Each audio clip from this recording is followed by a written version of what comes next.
Number 8 के बारे में। तो पिछले एपिसोड में हमने देखा जिन्हो एक ए रैंक के डंजन को देखने के लिए हंटर्स गिल्ड के माइनिंग ग्रुप में घुस जाता है और जैसे उसे मौका मिलता है वो बहुत ही तेजी से बॉस रूम की तरफ बढ़ने लगता है, लेकिन तभी चाहिन आकर जिन्हो को पकड़ लेती है। लेकिन जिन्हो बहाना बना के चाहिन से अपना पीछा छुड़ा लेता है। इसके बाद जिन्हो एक बार फिर से माइनिंग टीम के साथ जुड़ जाता है। टीम लीडर यहाँ पर कहते हैं तुम खो गए, तुम्हें मिस चाहिन के साथ बात करने का मौका मिला। ऐसे अपॉर्चुनिटीज अपनी जिंदगी में बहुत ही कम आते हैं। मैंने जितना सुना है मिस चाहिन कभी भी ब्रेक नहीं लेती ताकि वो हमेशा बॉस के ऊपर नजर रख सके। जिन्हो अपने मन में कहता है इन लोगों ने अभी तक बॉस मास्टर को अपनी आंखों से नहीं देखा होगा, तो इन्हें अंदाजा भी नहीं कि एक बॉस मास्टर कितना खतरनाक हो सकता है। इसके बाद टीम लीडर कहते हैं मैंने सुना कि वो हंटर का स्मेल सुन सकती है और इसी वजह से वो हमेशा अपनी नाक को रुमाल से ढक के रखती है। जिन्हो इसको सुनकर थोड़ा सा हैरान हो जाता है। जिन्हो को अचानक से रेड गेट वाले आइस एल्फ के बारे में याद आ जाता है। रेड गेट के अंदर जो आइस एल्फ का लीडर था उसने जिन्हो को कहा था कि उनके दिमाग में एक आवाज आता है जो इंसान को मारने के लिए कहता है। जिन्हो इस बात को सोचकर अपने मन में कहता है क्या ये दोनों इंसिडेंट एक दूसरे के साथ कनेक्टेड हो सकता है? मैं किसी हंटर की तरह स्मेल नहीं करता, क्या ये इस वजह से क्योंकि मैं एक प्लेयर हूँ? आखिरकार एक प्लेयर बनने का मतलब क्या होता है? देखते देखते यहाँ पर माइनिंग ग्रुप का काम खत्म हो जाता है। जिन्हो को अपने काम के पैसे भी मिल जाते हैं। कुछ लोग यहाँ पर जिन्हो की तारीफ करते हैं और कुछ लोग ऐसे भी थे जो जिन्हो से चल रहे थे।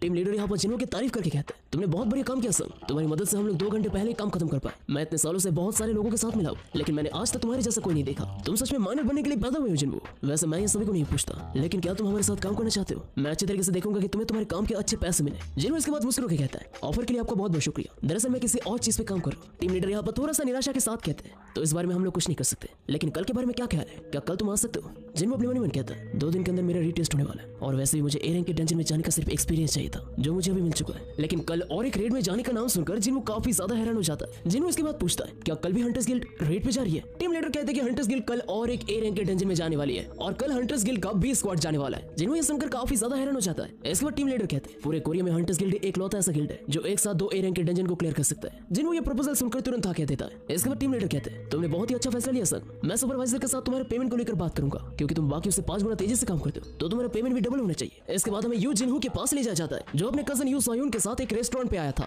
जिन्हो यहाँ पर नशे की हालत में कहता है ये जगह मेरे और जिन्हो के मिलने का सीक्रेट प्लेस है, तुम समझ गई? जिन्हो की कजन कहती है तो तुमने मुझे तुम्हारी सीक्रेट प्लेस में बुलाया क्यों? इसके बाद जिन्हो कहता है मेरे पापा के साथ मेरी बातें पक्की हो चुकी है। जिन्हो की कजन कहती है क्या सच में? तो इसका मतलब तुम अभी गिल्ड लीडर बन जाओगे है ना? जिन्हो इसके बाद कहता है इसलिए मुझे जिन्हो का मदद चाहिए, लेकिन वो मेरे फोनों का जवाब ही नहीं दे रहा है। उसने मुझे 1 हफ्ते तक कॉल करने से मना किया था। मैं 3 और 4 दिन तक इंतजार किया लेकिन 1 हफ्ता कुछ ज्यादा लंबा है। जिन्हो की कजन ये सुनकर थोड़ा सरप्राइज हो जाती है। जिन्हो की कजन कहती है तो मुझे अभी कुछ ठीक नहीं लग रहा, क्या तुम दोनों डेट कर रहे हो? तभी अचानक से जिन्हो को टीवी पे एक खबर देखने मिलता है जहाँ पर हमें देखने मिलता है ली मिनसुंग नाम का एक स्टार हाल ही फिलहाल में हंटर बन के अवेकन हुआ है। जिन्हो ये देखकर काफी ज्यादा हैरान हो जाता है। जिन्हो कहता है इसका अभी तक टेस्ट भी नहीं हुआ, वो अभी से ऐसा चल रहा है जैसे कि वो एस रैंक का हंटर बनेगा। लेकिन तभी जिन्हो की कजन कहती है ये सिर्फ बस शो है, उसका टेस्ट ऑलरेडी हो चुका है और वो अभी एक ए रैंक का हंटर है, वो बस शो अप करना पसंद करता है। वो जब स्टार था उसमें पहले से ही बहुत ज्यादा ईगो था, अभी हंटर बनने के बाद पता नहीं वो क्या क्या करेगा। जो भी हो अपना फोन दो, मैं देखता हूँ ये लड़का कैसे फोन नहीं उठाता। इसके बाद जिन्हो की कजन जैसे ही जिन्हो को कॉल लगाने जा ही रही थी तभी दूसरी तरफ से जिन्हो का कॉल आ जाता है। जिन्हो कॉल करके कहता है बहुत दिन हो गए,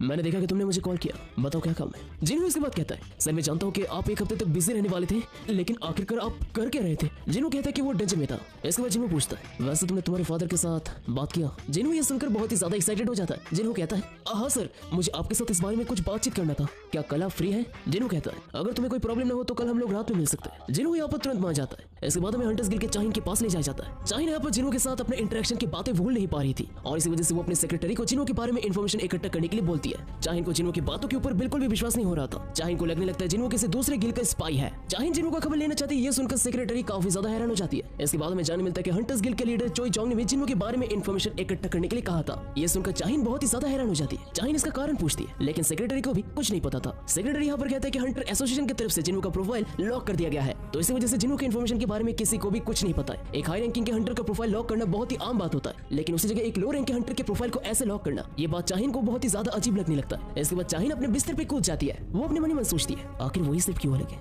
वही एक लौता है जिसके पास से मुझे कोई अच्छा स्मेल मिला। इसके बाद नेक्स्ट दिन जिन्हो अपने माइनिंग के काम के लिए पहुंच जाता है जहाँ पर सभी लोग जिन्हो का वेलकम करते हैं और ये नजारा देखकर जिन्हो को पुराने दिनों का याद आ जाता है जहाँ पर वो जूही, मिस्टर सॉन्ग और मिस्टर किम के साथ एक साथ मिलकर काम करता था और जिन्हो ये नजारा देखकर थोड़ा सा इमोशनल हो जाता है। इसके बाद फौरी जाकर हंटर्स गिल्ड का स्ट्राइक स्क्वाड वहां पर आ जाता है। उनका लीडर सभी मौजूद हुए लोगों से रिक्वेस्ट करते हैं क्या आप लोग एक सेकंड के लिए मेरी बात सुनेंगे? दरअसल जो हमारे बैग्स को उठाने वाला था अनफॉर्चुनेटली वो नहीं आ सका, क्या यहाँ से कोई डंजन के अंदर जाना चाहेगा? सबसे पहले बारी आता है माइनिंग टीम का, लेकिन माइनिंग टीम वाले कहते हैं हम लोग यहाँ से नहीं जाने वाले और वैसे भी हॉलिंग टीम के लोग ज्यादा ताकतवर होते हैं। लेकिन इसके बाद हॉलिंग टीम वाले भी मना कर देते हैं। कल माइनिंग ग्रुप ने 2 घंटे पहले काम खत्म कर दिया था और इसी वजह से हॉलिंग ग्रुप अपने स्केड्यूल से पीछे चले गए थे, यहाँ तक कि उन्हें डिनर भी स्किप करना पड़ा था। तो हॉलिंग टीम वाले साफ साफ मना कर देते हैं। इसके बाद स्ट्राइक स्क्वाड का टीम लीडर पैसे बढ़ाने की भी बात करता है, लेकिन तभी टीम लीडर कहते हैं, देखिए मिस्टर सोन क्यून, मैं जानता हूँ कि एक पोर्टर का काम सिर्फ बैग्स को उठाना होता है, लेकिन यहाँ पर ज्यादातर डी रैंक और ई रैंक के हंटर्स हैं। अगर कोई ऊंच नीच हो गया तो उन्हें अपना जान गंवाना पड़ेगा, और अगर वो लोग मारी जाते हैं तो वो लोग पैसों से क्या करेंगे। टीम लीडर सोन क्यून एक बार फिर से सभी से पूछता है, और तभी अचानक से जिन्हो हाथ उठाता है, जो देखकर सभी लोग बहुत ही ज्यादा हैरान हो जाते हैं। सभी लोग मिलकर यहाँ पर जिन्हो को समझाने लगते हैं। सभी लोग कहने लगते हैं,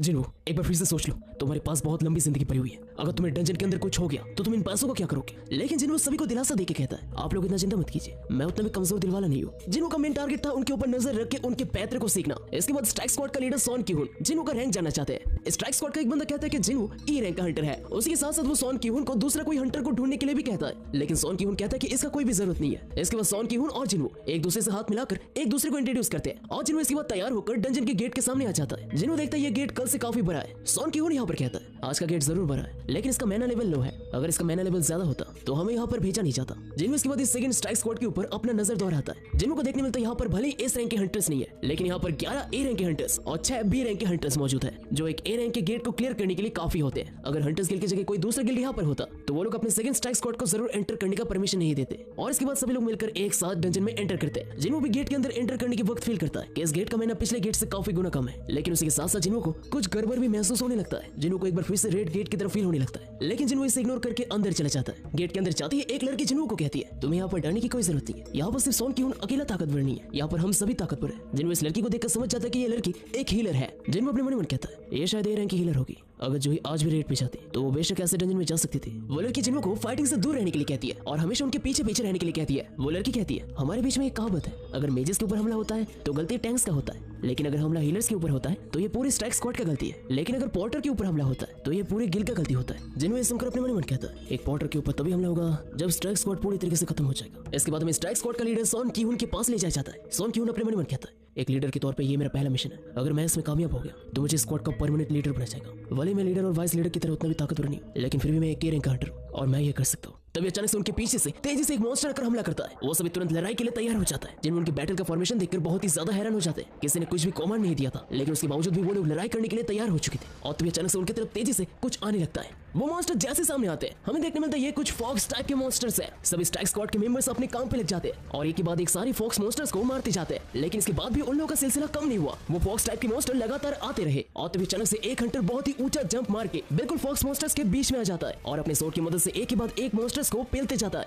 और आखिर में फिनिशिंग टच देने के लिए एक लड़की आती है अपने फायर स्पेल के साथ, जो एक के बाद एक अपने फायर स्पेल की मदद से उन मॉन्स्टर के ऊपर हमला करते जा रही थी। और ऐसे करते करते सारे फॉक्स टाइप के मॉन्स्टर का काम खत्म हो जाता है, लेकिन उन्हें समझ नहीं आ रहा था कि आखिरकार एक ए रैंक के डंजन में एक सी रैंक का बीस्ट क्या कर रहा है। ऐसे ए रैंक के डंजन में सी रैंक के मॉन्स्टर का होना बहुत ही अजीब बात है, क्योंकि फूड चेन के हिसाब से इन लोगों का जिंदा रहना लगभग इम्पॉसिबल वाला काम होता है। इस टाइप के मॉन्स्टर ज्यादातर ताकतवर मॉन्स्टर के हाथों मारे जाते हैं। जिन्हों तभी उन मॉन्स्टर के ऊपर अपना नजर दोहराता है और जिन्हों को इन मॉन्स्टर के गले पे पट्टे का निशान देखने मिलता है। इसके बाद जिन्हों कहते हैं कि ये सब कोई जंगली मॉन्स्टर्स नहीं है, दरअसल ये पालतू जैकल्स है, यानी कि किसी ताकतवर बीस्ट ने इन सबको कुत्ते की तरह पाला है। जिन्हों ये सब देखकर अपने मन में कहता है, शायद मेरा गट फीलिंग सही था। और तभी अचानक से जिन्हों कुछ ही दूर से कुछ बड़े मॉन्स्टर्स को सेंस कर पा रहा था। जिन्हों के साथ साथ बाकी हंटर्स को भी इन सब का ऑरा महसूस हो जाता है और हमें देखने मिलते हैं वहां पर बहुत सारे हाई ऑर्क्स आ जाते हैं, जो देखकर उन सभी के होश उड़ जाते हैं। उनमें से एक हाई ऑर्क बहुत ही तेजी से उनकी तरफ भाला फेंकता है। सोन क्यून तुरंत अपना शील्ड अपने सामने लाता है और इस भाले को डिफेंड करने की कोशिश करता है, लेकिन इस भाले को रोकने के चक्कर पे सोन क्यून का शील्ड ऑलमोस्ट यहाँ पर टूट जाता है। लेकिन इसके दूसरे सेकंड पे एक और मॉन्स्टर आकर अपने कुल्हाड़ी से सोन क्यून के ऊपर हमला कर देता है। सोन क्यून फिर भी अपने शील्ड से जैसे तैसे करके इसको ब्लॉक करता है।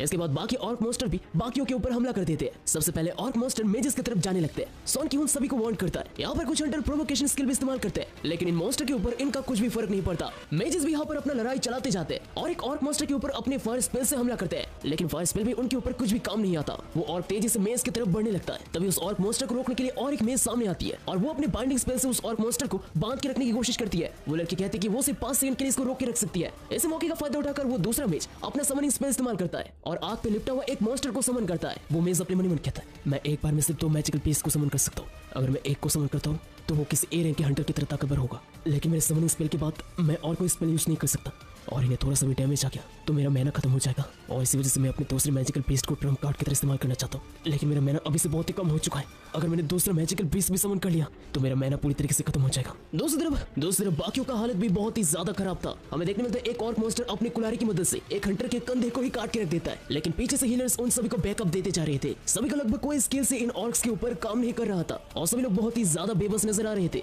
टीम का लीडर सोन क्यून भी काफी ज्यादा बड़ी मुसीबत में था। वो सभी को कहता है, सभी लोग ये लोग हमसे संख्या में ज्यादा है। इन लोगों ने हमें चारों तरफ से घेर लिया है। हमें इन सबको जल्द से जल्दी अलग अलग ग्रुप्स में डिवाइड करना होगा। किम शिहुन यहाँ पर अपने मन में कहता है ऑर्क मॉन्स्टर अलग अलग तरीके के होते हैं और ये सभी ताकतवर कैटेगरीज के हैं। एक अकेला ऑर्क एक ए रैंक के हंटर के समान होता है और हम लोग सिर्फ संख्या में कम नहीं, यहाँ तक कि हमारे बी रैंक के हंटर्स ए रैंक के हंटर जितने उतने भी ताकतवर नहीं है। और अगर चीजें और भी ज्यादा बिगड़ जाता है तो सबसे पहले बी रैंक के हंटर्स को मरना होगा। सभी लोग अपना अच्छे से ख्याल रखना। तभी हमें देखने मिलता है एक और मॉन्स्टर एक हंटर के हाथ को ही काट डालता है। तभी ऊपर बचाव के लिए एक समनर मेज आ जाती है और वो अपने समनिंग मैजिक से एक अजीब से मैजिकल बीस्ट को समन करती है जो उस ऑर्क को चारों तरफ से लपेट लेती है। इसके बाद वो लड़की हिलर उस आदमी के हाथ को हील करने लगती है और कुछ ही सेकंडों में उसका हाथ वापस आ जाता है। लेकिन वो लड़की जैसे पीछे मुड़ती है वो देखती है वो ऑर्क मॉन्स्टर बिल्कुल सही सलामत है। वो ऑर्क मॉन्स्टर जैसे उस लड़की के ऊपर हमला करने जा ही रहा था तभी अचानक से जिन वो अपने कैमोफ्लेज इस्तेमाल करके उस लड़की को बचाने के लिए आ जाता है और वो अपने डैगर की मदद से उस ऑर्क मॉन्स्टर के गले पे बहुत ही जोर का वार करता है। जिन के डैगर की स्पेशल एबिलिटीज की वजह से अचानक से उस ऑर्क के गले से खून निकलने लगता है और वो ऑर्क अचानक से तड़पने लगता है। ये देखकर वो लड़की काफी ज्यादा हैरान हो जाती है और देखते देखते वो ऑर्क मॉन्स्टर पूरी तरीके से खत्म हो जाता है और ये देखकर उस लड़की की आंखें खुले के खुले रह जाते हैं। And that's it for the solo leveling season 2 episode number 8। तो एपिसोड आप लोगों को कैसा लगा जरूर से मेरे को ऑब्वियसली कमेंट करके बताओ एंड मेरे चैनल को लाइक करो, चैनल को सब्सक्राइब करो। तो बस मैं तक के साथ तब तक के लिए बाय बाय।